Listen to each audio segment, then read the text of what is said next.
Was a time of the preacher when a story begun. The choice of a woman and the love of a man, and how he loved her so dearly. He went out of his mind. Well, she left him for someone that she left behind.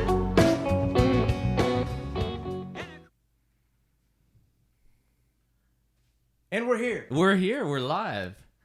Good to see you, Garrett. Yeah, sure. Have you been drinking? A little bit. That's what I thought. You had some good pizza, though, didn't you? Oh, my goodness. Where'd you guys get that crust? Hey, don't talk to those Oh, people. yeah. They're not on the Yeah, screen yet. they're not on the screen yet. Yeah, sorry.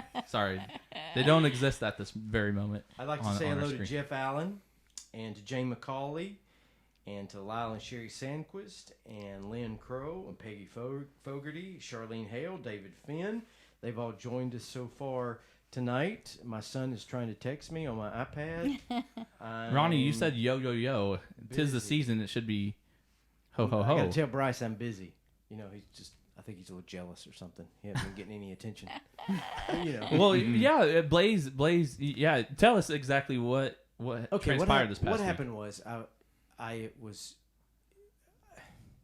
never contract with anyone to transport your car across the country. Right. Because they'll tell you Monday, Wednesday, Friday. Oh, next week. 2 weeks.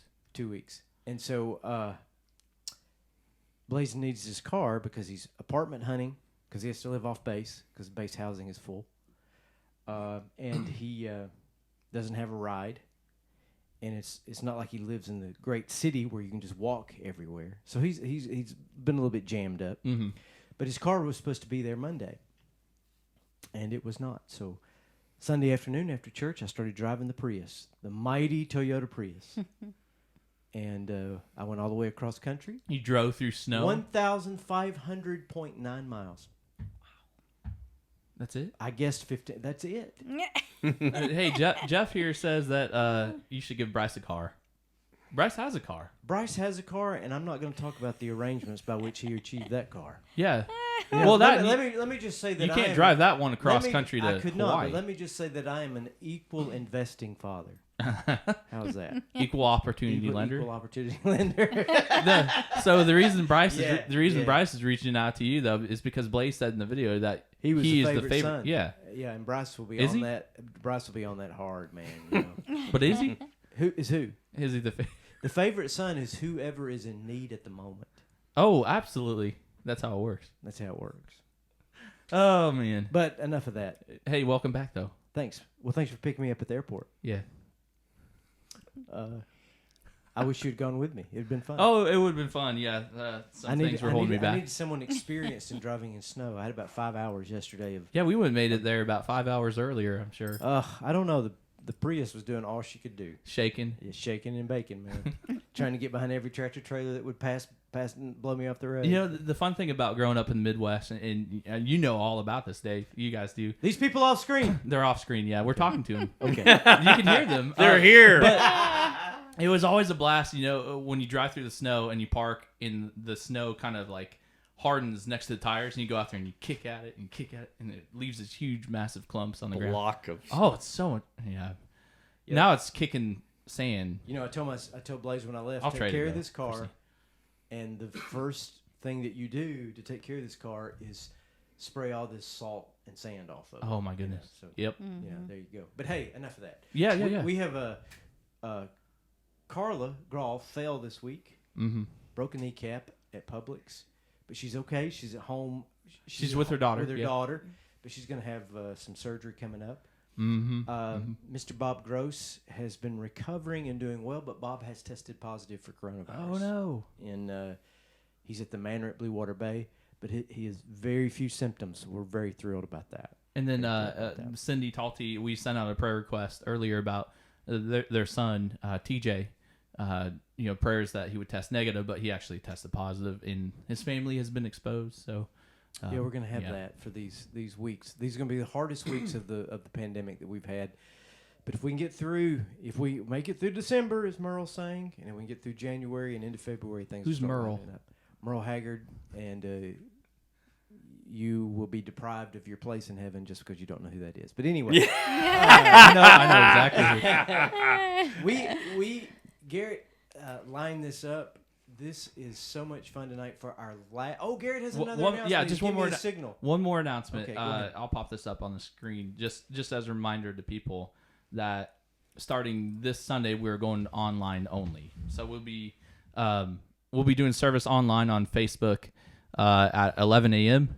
We'll be doing that, streaming that. It will be available on YouTube as well. So, yeah. All right. That's our announcement there. Well, Garrett has lined up a fantastic interview for our last interview of 2020. I can't say it's the last interview of the pandemic because there are more to come in the new year for a few more weeks. But with us tonight in their humble cottage that they have built with their own hands, bleeding with splinters. Yep. Dave and Andrea LaFrance. And hey, y'all. And if I remember, Jesus was a carpenter as well. So, we're just trying to follow his footsteps. Mm-hmm. Exactly. Build our own abode. Their home really is fantastic. It's about 1,000 square feet of what we would essentially call two tiny houses put together. Yeah. And this used to be the porch, which is now their living room. And we just had homemade pizza that Dave made in their kitchen.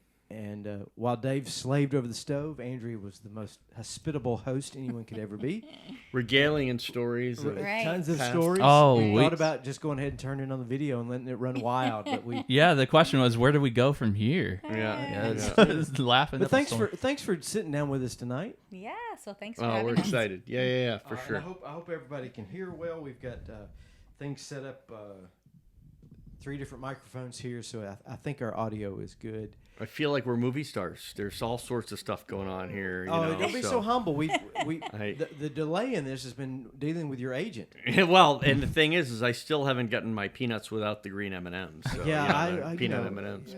But hey, you're here, and for what we're paying you, you should be happy that you're. I am very excited about this. So if you don't know Dave and Andrea, they have been part of A Simple Faith for years now. And Dave, maybe Andrea too. I know Dave has traveled on some of our mission teams to Central America. Andrea, have you been to El She Salvador? has. Started it. Oh, well, of course She she is has. the- That's right. She went with Jeff Allen. Yeah, so Cindy, she started yeah. with Yeah. Jeff and the group first because there was a last minute slot that opened up, and they said, "Hey, can you go next week?" She said, "Absolutely," because she because I work for an airline, she can hop on as a non-revenue passenger if there's room, and so she literally is like, "Hey, I'm going to El Salvador next week," and boom, she was gone. So she did it year 1, and then organized a trip year 2, and we had a she a Buddhist monk? Oh, Yes. yeah. Val. Yeah. Bao. Bao. Yeah, Bao Dang. We were just texting with her yesterday. Yeah, Oh, so that's she's a fantastic. sweetheart, Face a friend of masks, ours who is studying. She is, I think now she's a Buddhist monk. At the time, she was studying to be one, and she showed up down in El Salvador in her robes. Yeah. And it was the first time that anybody down there had actually met with somebody of the Buddhist faith. And so that was exciting because they're asking her all these questions, and she's a sweetheart. So That was the first time I had the opportunity to really. I had met Andrea, and I think that was the first time I met you, Dave. oh, maybe. Yeah. You Yeah, I popped think it in. was, You yeah. got there, I think, like the second or third night because you're flying. Yeah. And yeah. I got stuck. So, little side note. So, I had my first aircraft emergency in the airlines, Oh, man. which I've had a 5 years with the airlines at this point, Has and it been that long? I lost both air conditioning packs above the Rockies, and so the cabin altitude was increasing very rapidly, and we had to decrease very rapidly. But in the end, I know all you who fly. You hate to see this, which you probably haven't, but so all the oxygen masks dropped, and hate to we see that. diverted Yeah, into no one Denver really wants to Airport, see which it, is yeah. where you just flew out of today. So, Yeah. because of that, I'd spend the night in Denver, and I couldn't That's go right. initially on the same flights that Andrea and you guys went Yeah. down. So I was a little bit late for that trip, but Oh, Yeah, but very cool. But all is well. fantastic. Yeah. I was just struck by the fact that it's been 5 years already since your Air Force retirement. 5 years since I Which retired from is the Air wild. Force. Yeah. Well, Everyone knows life goes fast. So It does. So enjoy does. It absolutely. And then Andrea also traveled with us with her mom, Dottie, Dot, to Israel. Yes, which And was a amazing. fantastic trip. And we won't do the close up tonight, but Andrea was lampooned often by our guide and other locals because all she wears is flip flops. In It's true. fact, It's true. if Dave is not in an airplane or on a motorcycle, he typically is just wearing flip flops. Indeed. So Yeah. they're We're flip-flop We love people. being at the beach. in character tonight. How did you? And you refresh my memory here. How did y'all find Simple Faith? Remind me. There I was think it nothing. No one else would let us in. So we were turned away by every other You weren't establishment. supposed to say that. And Bravo, we showed up on the second story of some warehouse off of 30A. Right? And we tried to get in the elevator, but it was full. So we walked up the stairs like heathen. And boom, we made it. So that was 6-7 years ago now. in the green warehouse. Yeah. Yep. Yeah. Okay. So And it was great because we used to bike there because we were right across the street. So. And I took Originally. one look at the person in the front, and that person in the front, I wasn't sure if he was going to sell me a used car Oh, come or if he was going to preach to me. Both. He probably did both. Yeah. And now all these years later, you and I have the same hair. I know, we do have the same. So I could work for you and sell some cars on the side, I think, on my days off. Oh, But you can sell something. I know that for a fact. Speaking of which, no. They're right. Right. Oh. We're in the market now. We're in the market. Roll it. Yeah. So we initially went, and truth be told, I am not somebody that has really enjoyed. Your music is coming back on. Something's or going phone on. ringing or Your something, phone's yeah. ringing. It's okay. So my history is I grew up as a Catholic, and I grew up in a situation where that's what you did. You went to communion. You got you're obviously baptized. You went to communion, confirmation, and you were an altar boy, and you didn't have a choice. And then I went away my last 2 years of high school to upstate New York for ski jumping, and I went to Ash Wednesday to impress my mother, and You're a good boy. called my mother up, and I said, "Hey, Mom, I just went to Ash Wednesday." She said, "That's just wonderful." She's like, "All my job was to get you confirmed." And I'm like, "So I'm released? I've done it." So I as a 17-year-old boy, my thought was, I've done my religious duty, and that's all I really need to do because I got confirmed. In our relationship, I would attend either mass or service because I did it for Andrea, not because I did it for my own desire, I guess. And it really wasn't until I listened to the used car salesman talk about how we were all misfits, and by being all misfits, we all fit in together, that I really felt like this was my family. So this is the first, I don't even know congregation, but the first group that I've felt at home with. So thank you for that. I didn't know all that. I did not. I just want full disclosure that I did not prompt him to say that. No, you I did not. No, I knew that's me. that French Canadian Catholicism, Yeah. LaFrance, La France, La vive la France. France. Mm-hmm. and growing up in the Northeast, obviously all that was at play. Yeah. And just as an aside, apart from spiritual things, I hope that folks notice that ski jumping was in there. You were almost was it the 92 or 88 Olympics? 88 for Calgary. I tried out for. Yeah. So I tried out for the Olympics, and I wasn't good enough. But I was sort of good, but not that good. Good enough to try out, I guess. And so I came in 19th, and they took like 12 or something, to the games. But it's not a far, pardon the pun, leap for you. You're a pilot. You like adrenaline, obviously. I do, and I used to motorcycle race, so total adrenaline junkie. Yes, yeah. Now, Andrew, your upbringing was a little further south, but Pennsylvania, is that right? Pennsylvania, Lancaster Valley yep, area? that's right. Mm-hmm. Yep. I know your mom. I've met your dad. Yes, I know both yep, of them. But, yes. But they parted ways while you were young. Is that right? Yes. They were divorced when I was like 2 or 3. Yeah. And then my mom remarried when I was 4 or 5. Yeah. Yeah. And your faith background was what exactly? So I started going with a neighbor when I was maybe like 5, kindergarten age. She invited me and went to a Methodist church. So I used to go, she'd pick me up on Sundays, an elderly neighbor. And then my mom started attending that church. And then at some point in time, we ended up going to it was funny, it was a Southern Baptist church in Lancaster, Pennsylvania. But it was a lot of, the preacher was sweating and it was like tearing off the tie. Fire and brimstone. You're all going to hell. That's and my it was, background. yeah, Yeah. exactly. No, we have a very, very similar background. But you're obviously not in the South. It's in Pennsylvania. It was so in it's- Pennsylvania, yeah. so it was a little strange. But the pastors or preachers were from the South, and Of so course. that was their background. And anyway, I did love it. I mean, there was a lot of things. They were actually very strict. It was, you weren't supposed to attend movies or Right. go to dances or anything like that. Thankfully, my mom, didn't really buy into that. She was like, yeah, I mean, of course, that's a part of being a child and then a teenager and all of that. But I mean, great times, like went to summer camp, winter camp. Even though it was very strict, I could kind of, separate myself from like knowing what was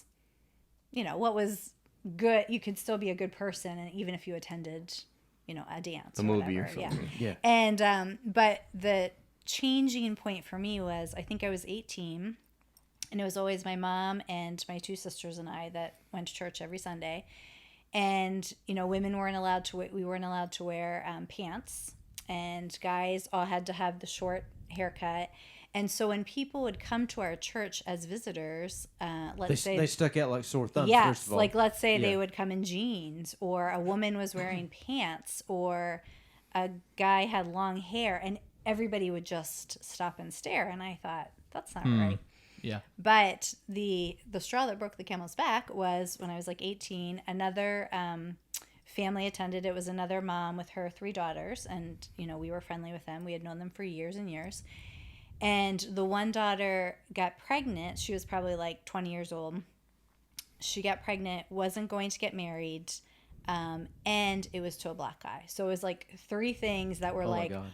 oh my gosh, this is. And so the church turned around and kicked her and her whole family out of the church and said that you are no longer welcome here. And I was like, wait a minute, this is not what Jesus would do. And so I was like, I'm out of here. Like, this is not right. This is when The church should she and the step up. family really, Yeah. they need The most support. The most support. And so a new church had opened down the road that was a non-denominational church, and I went there a few times, and wow, there were guys with hair down to their waist, and sometimes people wore jeans. And guess what? I would observe them saying, hey, thank you for coming. Welcome to our church. We hope you come back. And I thought, this is the way it's supposed to be.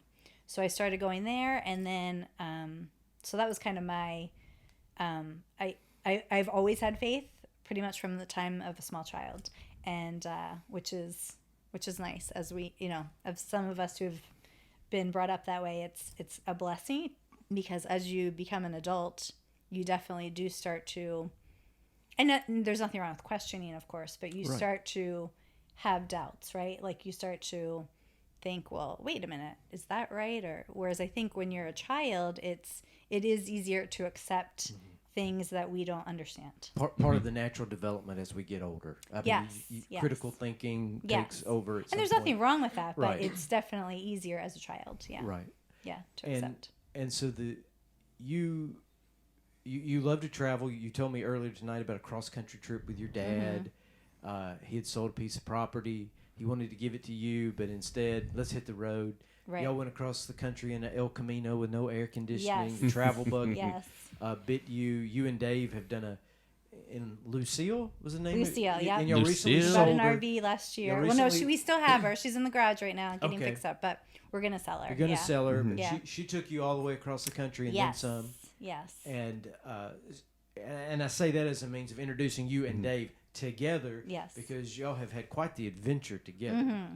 For sure. And you were working for Continental Airlines. Continental And Airlines, you met this scruffy baggage handler. Yes. Is that how it went? Yep. That's what happened. Yep. Mm-hmm. What was funny? So I worked in Harrisburg, Pennsylvania airport, and because we were a small airport, some days I was in a suit and high heels, checking in people, doing the ticketing, boarding the, at the gate, boarding the passengers. And some days I was in work boots and my little dicky pants and with the wands and doing the bags. In this case, Dickie shorts. Dicky They were shorts. very nice. Yeah, they were shorts. It was summertime. Yeah. Or September, I guess. Dave So- still wears those every once in a All while. right. I make her wear them every once in a while. So that day I happened to be out on the ramp, as you call it, and I parked the plane, and he was a passenger on the back, and I was getting the luggage out, and it was a little commuter plane. So the passenger ATR was, 42 for those Yeah. that are I interested. think I was on one of those today. it might have been. So the passengers were getting off the plane, and I was getting the luggage off, from the luggage compartment, and I see this guy, look over and see this guy, and he smiles at me, and I thought, he's cute, but I had just had a bad breakup, so I was not interested at all in Boys. meeting boys at the time. And so I drove the luggage cart back to the You're doing it all, baby. yeah. I drove the luggage cart back to the ramp, to our area, to our ops area. And I see this guy standing out on the ramp, and I'm like, what is he doing? Because you have to be FAA certified. And then I He's see, certified. yeah. He had Let his me little just fake tell you. Let me show you ID, my right? credentials. So I see his little Continental badge that he works for Continental as well. And so I invite him in. It's all girls that work at our station. We had 2 male managers, and then we're all just young girls having a blast. And so he comes in and he's like, hey, I'm getting ready to go over to the air show. I flew in for this Pennsylvania air show. And I said, well, great. I said, I actually have a break, and I was going over there myself on break, and I have an extra ticket, so you're welcome to come with me. Oh, But I was Lord, like, girl. keeping my distance a little bit. But so we She go was over. social distancing before it was cool. I was. I mean, I thought he was cute, but I was like, man. no boys right now. And so we go over. He tries to buy me a soda. I'm like, nope, I'm good. And but then he's telling me all about the planes, and he knows all about the military planes. And I'm like thinking, well, he's cute and smart. He knows what he's talking about. But anyway, so we have a nice hour or two or whatever, and then we go back because I have to go back to work because I have to get the next flight that he's on to go home out the door. And we go back, and here it's a beautiful, perfect day, and there's a mechanical, and the plane is stuck for the night. So I call my friend Tina, who works at Days Inn down the road, and I said, hey, I met this guy. Can you get him a room? Yes. And then the British Royal Air Force guys were all staying at the hotel. And she's like, well, they want to go out. So we have to go out. So Dave and her and I went out for dinner, and then we went to some club with the British Royal Air Force guys. And then next thing you know, we're dating, and next thing you know, we're engaged. And We started less than a emailing year- before Al Gore invented the internet. So We did. How many years ago were you standing on that tarmac, Dave? So it was like you 30 saw it. years ago. so that was 91. 91. So Ah, fantastic. 1991. Fantastic. And we communicated. So the airlines had a lost baggage system that Yeah, this is pretty you would go to the terminal keyboard and you would type in the city code of the city you wanted to talk to, and then you would just free flow a message, and it would come up on the public printer so everybody could read it. So you would So, say Hey, Mr. I'm looking Jones's for a bag black is- bag and, Yeah. and blah blah blah. And in this case, I'd be like, I'm looking for a cute girl. Is she around? And they'd be Her like, name's Andrea. Andrea, the message is for you on the printer. Just like printing on the teletype. Yeah, it is. Yeah, it is. so we'd Yeah, print yeah, out yeah, like yeah. a fax, and people would walk, everyone in in the office or ups would walk by and be like, oh, Andrea, there's a message from you from that guy from New Hampshire again. Yeah. Well, not I'm like, only oh, okay. was he cute and knew a lot about planes, he makes a damn good pizza. Yeah. You need to Yeah. know that Right. too, all right? He's become Yeah, a right, really yeah. good. She's really trained good me chef. well. She's Yeah. trained me well. So Dave, had you been in the Air Force as an enlisted person at that point? I joined. Because you I did out, in and out and back in. I did 5 years enlisted, and I joined about 3 or 4 months after I'd already signed the paperwork before we met, but then So we met in September, and he left and then in I left January, and then I for went to Lowry Air Force Base in basic. Colorado, and I was enlisted for 5 years, and then finished college, had kids while we were doing that, and then got a chance to fly. I applied to every flying unit in the country because I wanted to fly. Somebody finally was convinced that I could figure it out. And so I went to flight school at 27 when the cutoff was 27 and a half in the Air Force. Just Married made with it 3 in. kids. So it was You definitely were the old man in that. I was the old I man. mean, seriously though, at that age, Yeah. with that particular career path. Right? So I went through the first class of Academy grads. So the kids that I went through were all just a couple weeks out of the Air Force Academy. And I went through with literally rocket scientists that studied space propulsion. Right.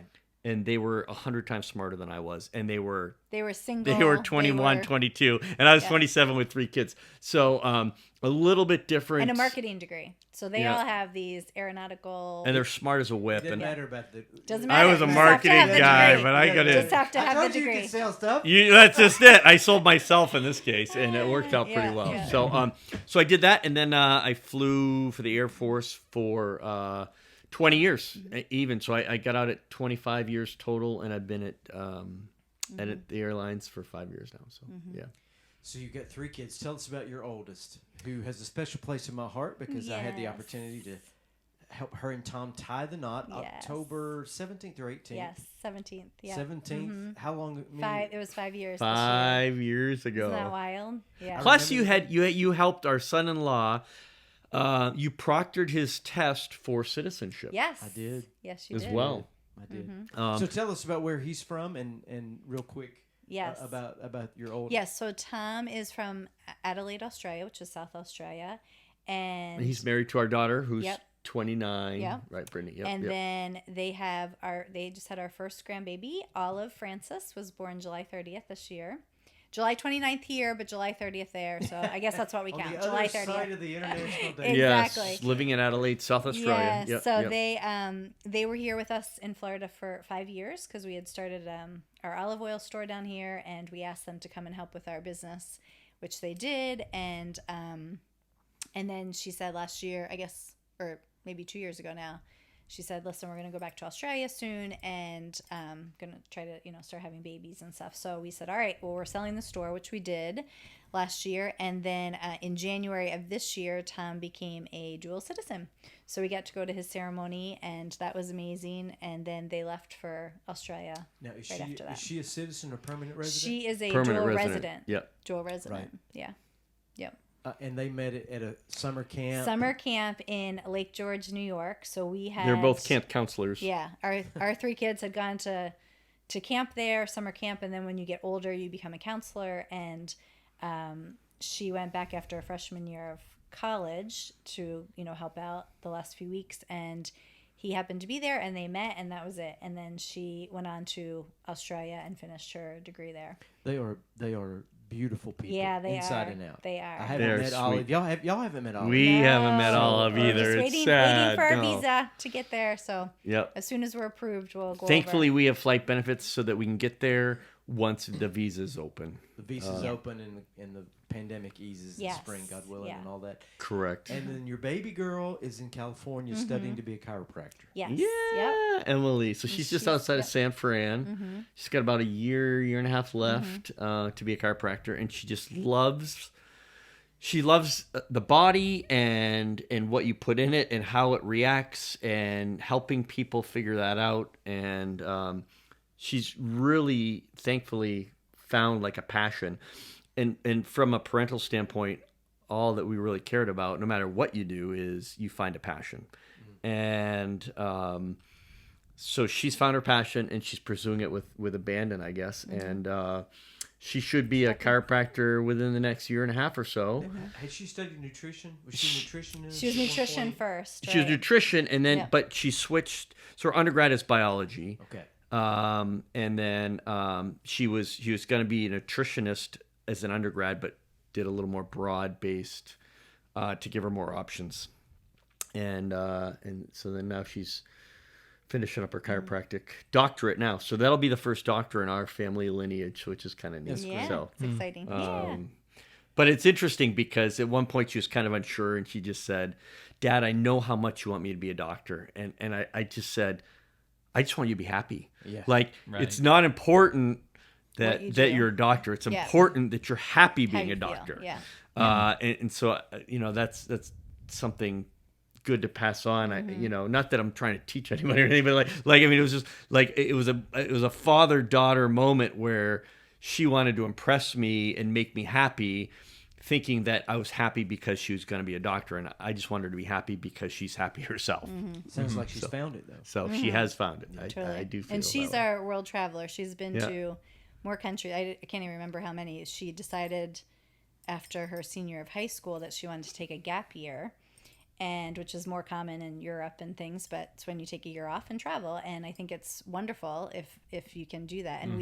And so Of course, she came spent to her senior year of high school in Spain, right by her, her choice. junior and, year of yeah. high school in Boston, and her sophomore. Exchange? Was she doing exchange too? Yeah. She was, yeah. And then her sophomore year of high school in Australia. So Yeah. her last 3 years, she was had a all over the couple- place. yeah. Well, you shouldn't be surprised. The adventurism that the two of you have Yeah. together. Yeah, certainly no, we shows love it as well. travel Yeah. for sure. But she's out traveled all of us. But she said to us, she said, I think I want to take a gap year. And we said, well, that's great, honey, but we're not paying for it. Like, we want to take a gap year too. Yeah. So Yeah. she After was that. very resourceful, and she found what's called wolfine, and where you can do this even in our country, where you it's usually at farms where you work in exchange for room and board. And so that's what she did. We bought her a one-way ticket to Mumbai, and that was hard for me because Yeah. I'm not a person that worries. I've just never been a worrisome person, thankfully. But that was hard because we would hear from her, once a week or Maybe once once every a week, 2 yeah. weeks. And I'll never forget when she called us from Vietnam, and she said, oh my gosh, it was great. We landed in Vietnam and we took the public bus to some village, and this family, just motioned for us to follow them, and we followed them like Up a mountain, 4 hours 4-hour up a hike. mountain, and we stayed on the dirt, In their hovel dirt for their a other couple floor. And I nights. was like, that's great, Emily, but can you not Follow do that ever follow again? strangers? Yeah, I have exactly. no idea where to find you. And she's but- like, they were the yeah. nicest And people. if, And you they, do, and Wow. if you do that again, don't tell me. yeah, exactly. Yeah. So she's yeah. our adventurous. Yeah, one. she is. for sure. And it's funny because, you have everyone that's got kids, and you have more than one, and they grow up and they're completely different, and it's the Which I same love. household. Yeah. And it's just so love wonderful that. because, both our daughters have been to Thailand, and one's been camping in with a yoga mat to sleep on, and the other's been to 5-star hotels with her husband.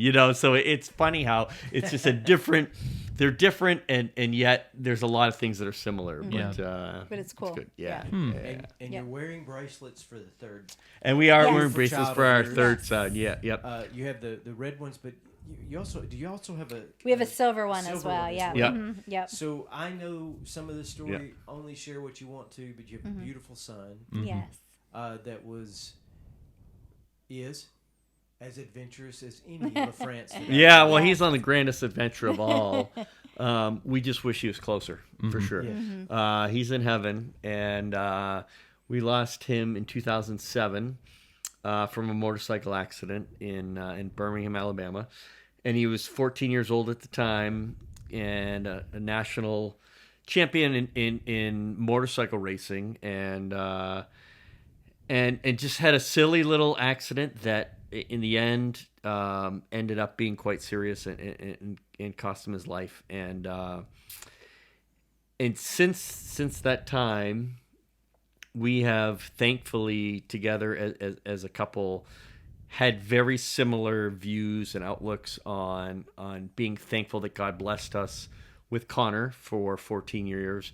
And we made a decision to make as many positive outcomes in our lifetime that we can in honor of Connor. So we started a foundation, a nonprofit foundation We had an annual 5K run where we got all the families together in our community, and we had a great family day where we had kids fun runs. We had a 5K. We had catered with food, and the money that went 100% went back to student athletes. And so we awarded in 10 years about $100,000 in student athlete awards, and it was, I mean, a young female boxer, a figure skater, traditional stuff like football and lacrosse, and then equestrian, and so the requirements were not what was your academic GPA, but what was your ability to compete at the national or international level, and how much need did you actually have? And we were looking for kids who really were seeking out their passion. Again, Yeah. that didn't matter what your grades were, because there were all the other scholarships were for those people, for those kids. But this was like, tell us about your passion and what you want to do with that, So it was cool. And that was Connor's. Go ahead. Connor would be 27. 27, yeah. Or 93, baby. So yeah, and he disliked school immensely. Hated school. Hated it. Yeah. Teachers had a challenging time getting him interested, and his favorite teacher was a teacher that loved to snowmobile on weekends, and had a motorcycle. And had a motorcycle in the summer. So they connected very, very well. But just a wonderful young kid that, his life was taken so early, but we were so thankful that we had him for the 14 years, and the stories that came back to us after he passed away were just absolutely amazing. And stories we probably would have never known. Never known. Like people were like, "Did you know that he did this or that?" And we were like, "No." Little things that made us very proud. Yeah, like there was a lady that came to to Connor's wake that kind of cut the line, and the line was a 4.5 hour wait to get in, and she cut the line and came in a side door, and she kind of interrupted, and she just said, "I'm really sorry to interrupt, but I have to go to work." And you could tell that she was a working woman. Working woman, yeah. And polite protocol's got to go out the door. Exactly. And she was a very large woman, and she came and she just said, "Listen, I have a son that's obese, and because of your son, my son was not bullied at school anymore." Wow. And she told a story about how Connor came upon these kids bullying him in the hallway, and Connor, who was very sure of himself, he was a very, very old soul, just pulled the 3 kids aside and said, "If you ever say a bad word to this kid again, I'm going to take you behind the school and I'm going to beat the crap out of you. And I'm going to teach you a lesson." Yeah. And so when this young child came home, he was crying, and his mom said, "What's wrong?" And he said, it wasn't savior, but it was my protector at school just passed away. And so he looked up to Connor to protect him. And you never heard that. And then, Connor, we found out, had volunteered one lunch break a week to volunteer at a mentally challenged class, and showed him racing videos every week. And he never told us. Never told us. He asked Dave for the videos every weekend, but he never told us what he was doing with them.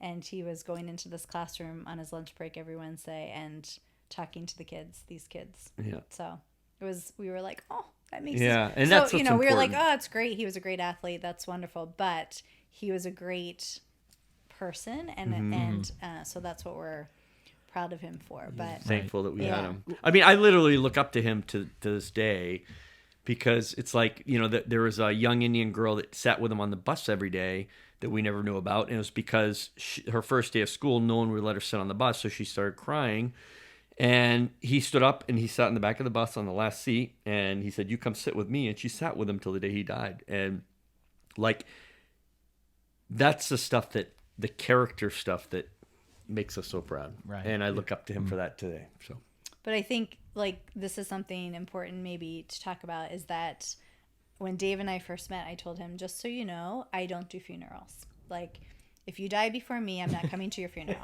And I did say that. I meant it. Because I'm like, who wants to go to a funeral? Like, they're just sad and depressing, and everyone's crying, and I just want to remember the person, the way they were. So, Connor was really my first, I feel like main funeral. Both my grandfathers had died, but my first grandfather to die was my mom's dad. And for some reason in my mind, I thought it was a closed casket. So when I walked into the church, I just ran back out and never went back in. And then my other grandfather was cremated. So to me, it wasn't like the full funeral experience. And so then our son dies, and I'm like, crap, I need to not only attend the funeral, but we need to put it on. And I realized quite quickly that planning a funeral is very similar to planning a wedding. You have the same elements involved, right? You want flowers, you have out of town guests coming in, where are they going to stay? You have food, arranging food and all of these things. So it was shocking because now we're doing all of this, trying to figure this out, and we're in shock. And well, and it's not like you're seasoned.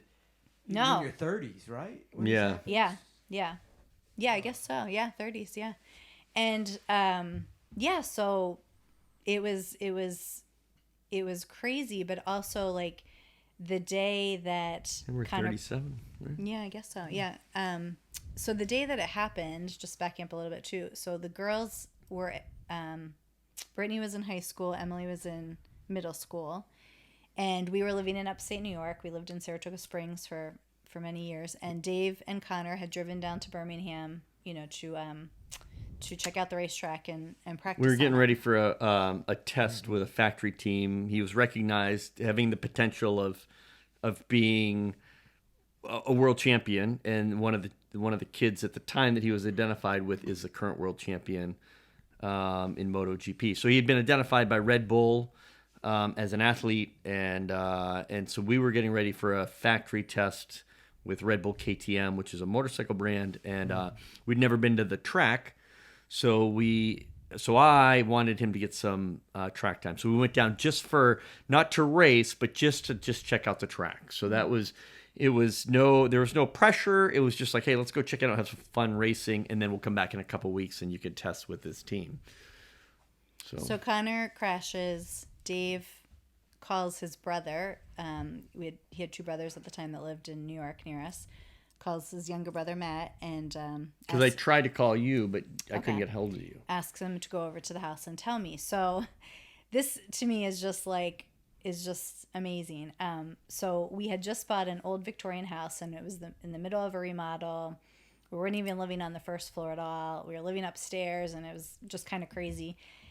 And a woman, so Connor had played hockey for years and years, from the time he was 5 to 13. And so another hockey mom who I knew, but we were more acquaintances versus friends, I guess, at that point. But I knew she had redone quite a few houses in downtown Saratoga, old houses. And so I just called her up, but I knew she traveled a lot for work. And so I called her up and I just said, hey, is there any chance sometime you can come over and just give me some advice or your thoughts on, redoing this old Victorian? So she calls me that day. It was a Friday. And she calls me up and says, hey, I have some time. I can come over now. I'm like, great. So she comes over. We go through the house. As we're leaving, we're in the driveway. And two of my best friends they were painting. They're painters. And so they were painting in the house. And they just happened to stop by quickly. So there's the four of us girls in the driveway talking when Dave's brother, Matt, comes pulling in the driveway, and he's like, hey, Connor was in an accident and it's serious. And I was like, okay. And again, I'm not one to panic, but I just knew that I had to get to Alabama, but we're in New York. And so I went inside, and you said that we talked. I don't remember talking at that point, but when I went back outside, the girls were like, listen, the earliest flight is out of Newark at 7 p.m. Now, this was noontime, and I'm like, that's not acceptable. And obviously, I can't drive from New York to Alabama, in time. And so Mary, the friend acquaintance, who just happened to be there, she worked for a private jet company that flies rich and famous people around. And she's like, let me just make a call. And she told me later, she's like, she was kind of worried about doing this because she's like, what if he has a broken arm? And, but she said, hey, is anyone out there available, because normally they're always scheduled for these flights. And there were 2 pilots in Long Island, New York on a maintenance flight. And they're like, yeah, we're just taking the plane up for a maintenance flight. We can come over and take your friend to Birmingham. I mean, what are the chances of that, Yeah. right? They need to put the hours in anyway. They were Yeah. fueled, ready to go, and So in the meantime, so then my 2 girlfriends, they go and pick up, one goes to the middle school, one goes to the high school. They pick up the girls. I pack a bag for all of us, and we go to the little airport down the road. And then I'm calling everybody, so then we're stepping onto the plane. So I'm about to turn off my cell phone, and Dave calls, and he said he's stable. He had his gallbladder, his spleen removed, and they're trying to fix his lacerated liver, so he's going to have more surgeries, but he's stable. So we both, he's in Alabama, I'm in New York, but we're both like, oh, well, stable's good, right? Stable's good. So I get on the plane, switch off the phone, and of course I'm praying, and Emily and Brittany are sitting across from me on the little plane, and Emily just happens to be reading a book from her school library that is titled Fight for Life. I mean, so all these things were just like so interesting to me that, everything was kind of fitting at the time in the situation. So I was like focused on that. And we get to the little airport in Birmingham, and we end up getting a ride, to the hospital. And one of my friends calls and says, I just talked to Dave an hour ago. Connor's stable. And so I'm like, yep, we're on our way. And then a woman from the hospital called. Her name was Pam. And she said, I'm going to meet you, at the doors. And I said, great. And so when we got there, there were 2 security guards and 3 other people. One of them being this woman, Pam. But nobody would look at me and make eye contact. And they were all like nervous acting. And she's like, I'm going to take you up. And so when we were getting ready to enter the elevator, I said, well, he's stable, right? And she said, we just need to get you up there. And then the next thing I know, I saw Dave. And I had to go in and say goodbye. But he died less than 2 minutes after I arrived. Mm-hmm. And I'm always thankful for that.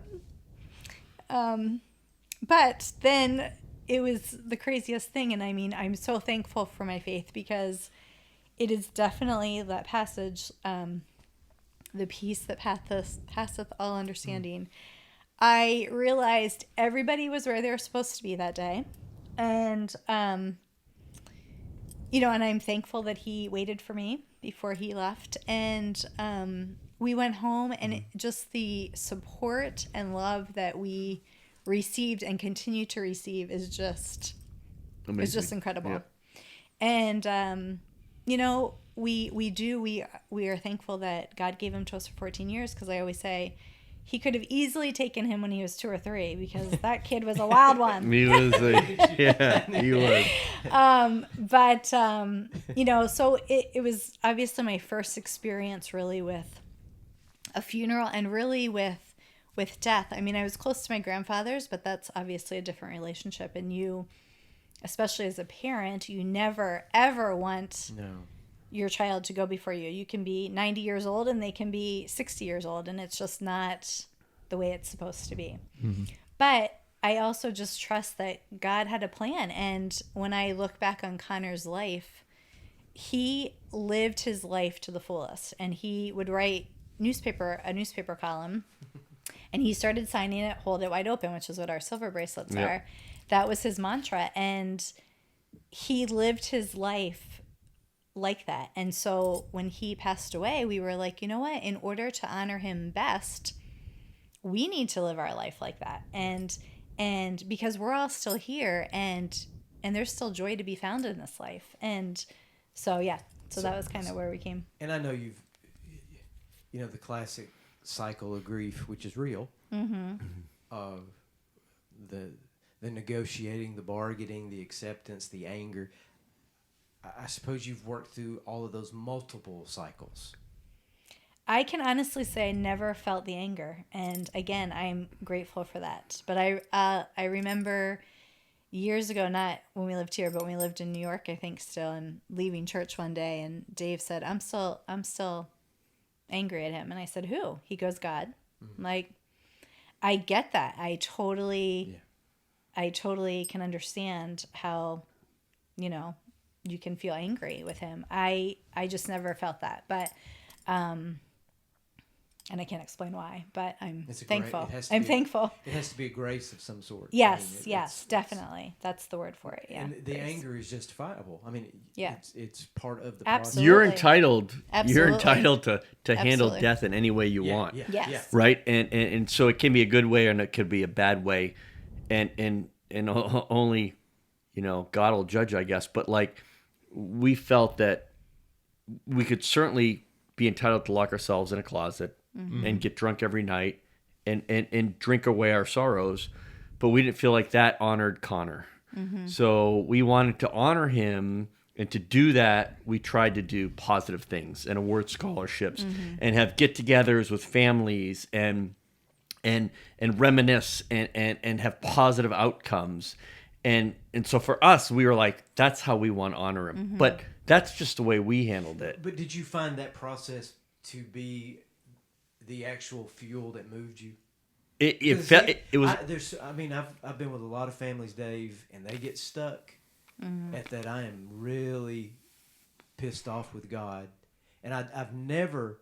In fact, if I didn't know your story, I would never know that was in your background because of the. And you're not glossing over. I know that. You've actually faced this ugliness right to its face. But have you found that the honoring has been a fuel to move you through and hold you together? Because that's the other thing is couples that go through this don't always. And I can see how that happens too. Yeah, right? I think it's the only way that we found that we could get through it. And interesting. So we flew back from Birmingham the next day, and a couple things was we go out for breakfast. And we're at an IHOP, and everybody is just normal.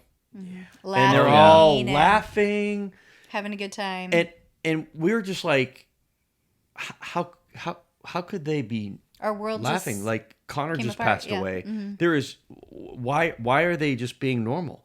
And I think the blessing of life is that life goes on. The hardest part to understand initially is life goes on. The blessing is life goes on because you can find joy eventually, and you can find happiness, and you can learn to live with it and work through it in a way that suits you and hopefully honors that one who passed away. And it could be your parents that passed away, it could be your brother or sister that passed away, anybody. But the beauty is life goes on and there is still joy, and they would want you to have joy and they want you to have happiness. And so when we showed up, we landed in Saratoga or we landed in, I guess, Schenectady, and we were told that the high school hockey game, which is all at Connor's compatriots, had been canceled, and they were having a little vigil, and the mayor was hosting it. So at the hockey rink. At the hockey rink, and we come from a little city of 50,000 people. So and our daughter had dated the mayor, or mayor's son. Really? Dated the mayor's son. and so anyway, we knew her, and so we said, well, we'd like to go, and we showed up at the hockey rink, and it was chock-a-block full. You couldn't get one more person in, and we walked in, and the place just completely went silent. And the mayor had been talking about Connor because she knew him. And that was really the first time we were thrust into the spotlight. We wanted to talk, and we did talk. And we hugged every single person in that rink as they were leaving. And it was amazing. It was amazing. It was an amazing way to, it sounds weird, but it was an amazing way to re-enter now our life as it was going to be, but also to just feel, like I said, that love and support, because otherwise we would have gone home to our house and it would have just been horrible. Yeah. Whereas instead we entered into like, we are all the people that love you and know your son, and all the kids. It was the first person that had ever passed away that was their age. So it's hard enough being a high schooler or middle schooler. anyway, and then to have one of your best friends or close friends or acquaintances or protectors, if you will, in some cases, pass away, and we all work through it together, and we're all in the same boat, trying to fathom what happened and how do we get past it. And it was, I had a close friend die in high school that when I was growing up, that I just wanted something of Tim's, and my son's name, Connor's middle name was Tim, after my buddy, and I just wanted something. I never had anything to hold on to his, and that's why. So we ended up giving away all of Connor's clothing. I mean, his bikes. I mean, hockey gear, anything that somebody wanted to hold on to, we gave away. And then we started with the bracelets, and we've done, I don't know how many thousands and thousands of bracelets that we've done, so that people just have a little bit to hold on to go, this is my remembrance, and hopefully we make it a happy remembrance, so. And his racing number was 767, and so even just, was that today or yesterday, one of his friends texted us and said, oh, look, Connor saying hi, because her receipt was 767 or whatever. And so we get that all the time from people. People are like, oh, Connor saying hi. I see his number pop up all the time, as do we. And it's really, it's cool because, it's a good feeling, to know that he's still reaching Giving out, us signs. Giving us signs, yep. There's no saying that says you live for as long as someone remembers you. And, if you think about Connor in that regard, he may outlive all of us. Oh, indeed. In that sense, and in a very real way. Yeah, definitely. I didn't know him. I only know your story, but one of the reasons I wanted to talk to you tonight was just the grace that which you have lived your lives. And I've been with a lot of families in the same position, and not everyone can find the grace to keep going joyfully. I keep using the word joy and happiness, but that's how we feel. Yeah. It is. Yeah, and I've had the opportunity to sit down with you, Dave, and even you, Andrea, and we share a similar story. We're part of a group that nobody wants to be a part of. Absolutely. That's right. And the way that you guys carry yourself and choose to live life with joy and zeal and passion, in the midst of the chaos, this year has been an insane year for a lot of people. So what can you say to people here now and in this year going through multiple struggles, a bad economy, a pandemic going on, people not allowed to see other people, yet you can still choose joy. Is there anything that you can speak into that? I mean, from our experiences, it teaches you that there's so much more to life. There's so much more to live for. There's so much, so much more to be grateful for. And this is it. Like, we have this, and we ought to do something with it. So in light of all that's going on this year and the difficulties that people are facing, I mean, what kind of hope or I don't know. I think it's kind of easy when, it's like, I always say we're all in this together. And it doesn't matter what setting we're in. I mean, it could be as you're waiting in line, for a dinner reservation, or you're waiting in line at the mail, and it's like, we're all in this crazy world together, and we need to help each other. And yesterday we're in line at FedEx, and this guy walks in, and he is a complete crab apple, and I'm only saying that because I'm being politically correct. He was not a nice person, and he was full of venom, and so of course I said, well, you're full of Christmas spirit, aren't you? and I'm like, and so he just kind of looks over, and he keeps roasting the poor FedEx guy that's working for us, because he has a package that's in some other state that's not getting. It wasn't Defuniak. Oh, yeah. some other all the way world into then. Funia. Yeah. That's He was- another step. Yeah. He was gonna have to drive 25 minutes, and he was not happy. He was not happy, and so he started calling the FedEx employees idiots, and this and that, and it just, in my opinion, it's just uncalled for. Like, we're all in this together. Right. They're trying their best in this hard time, and so my advice is, you need to spread love, and you need. I mean, you got to be humorous about it. If you can't laugh about it, you're going to cry about it or get really upset about it. And it's like, we're all trying to get through this challenging time together.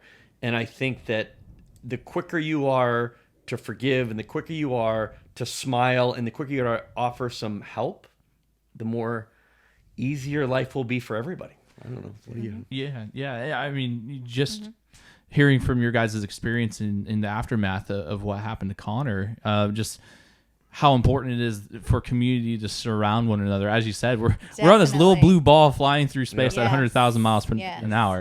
And it does always come down to not so much what happens to you, but what are you going to do now that it's happening? Exactly. And Exactly. that's exactly what I believe. Yeah, and it's true. I do believe that. Everything comes down to a choice. Let me wrap it with something Yeah, sure. Victoria Hunt says, because we're at an hour. And Yeah, we're yeah. gonna get kicked off here. But Victoria is just one of my favorite people, and she's told us a story in the comments that she missed school one day as a teacher, and she came back, and one of the students asked her why she had been out, and she said, "Well, my mother died." And the student hugged her and said, "Oh, I'm so sorry." And then the student said, "What's for lunch today?" And one of the other little friends was like, "That's awful." Yeah. But Victoria said, "I hugged her because that's how it is." Yes. Exactly. It's True. sympathy. It's empathy. I'm with Yes. you, but then, what's for lunch But today? you Yeah, go- exactly. but then Life you go goes on. Yeah, You go on because with your own life. We have yeah. to. We Yeah. have to. That's Yeah. right. Indeed. And I have this beautiful picture too. I mean, this is like completely moving in a different direction as we close out. But you guys spent a few months on the road this year, and Dave, you had just the most glorious beard. Do it, baby. I mean, this is just an example of what you guys are saying. You know, that life is so precious and valuable that Yeah. it's so important that we live life to the fullest. Absolutely. And It's a take gift, advantage yeah. of. And Dave, this was. Oh boy. Was this your first like full beard in a long time? Like Since college. since college? Since college. And this So is I graduated in '92, so it's been a long Little time. castaway beard. Yeah. I'm looking forward to seeing that baby back. I love it. He's showing it now. So Yeah, okay. Old Faithful in the background. Oh, Old my Faithful's in the gosh. background. That's Andrea's got her great. shades on, and you got And probably flip flops. I'm sure. Oh yeah. Oh, indeed, absolutely. indeed. conch flower. Is that the hat you're wearing, or something like that? I can't. Oh, remember what it is, conch flyer. The one from Key West. Oh, maybe. Oh, yeah, ball yeah, cap. yeah, Yeah. there And you the go. long Yeah. hair, Yeah. the Yeah. mane flowing out of the sides. Oh I my love God, it. That's great. Yes, that Y'all was are- fun. y'all- And people were like, "Oh my gosh, you're so lucky to do that," and we are. Like But we're you are, but fortunate. you chose to do We that. chose to do that exactly, Yeah. and That's the yes, thing. You and chose to do that. we did because like we both love travel, and it was a time in our life when we can do it because as long as we were close to an airport and we could get Dave, off to work, and made it work. We made it work, and we bought this RV, and we just had a blast seeing just our beautiful country, and but yeah, I mean the other choice would be to not do things like that because you feel guilty or you feel Whatever, just yeah. whatever, and it's like choosing joy is to me the healthy choice. Happiness is a choice, and I thank you for sharing that with us tonight. Yes, And well, thank you for sharing thanks for having us. your yeah. pizza and your Yeah. Manhattan. Old-fashioned Old-fashioned. It's been a great night, and Yeah, it's been Garrett, fun. thanks for scheduling this so much. Yes. Thanks for picking Yeah. me up at Thanks the for letting us airport. be a part of your misfit community. We are the island of misfit toys. I love it. Love it. And that's what Love it it. needs to be. We love it. So we'll see y'all online Sunday, 11 a.m. 11 a.m. We'll be online. there. I hope you are too. That's right. Good night, everybody. Thanks a Good lot. night. Night. Was a time of the preacher when the story begun. Choice of a woman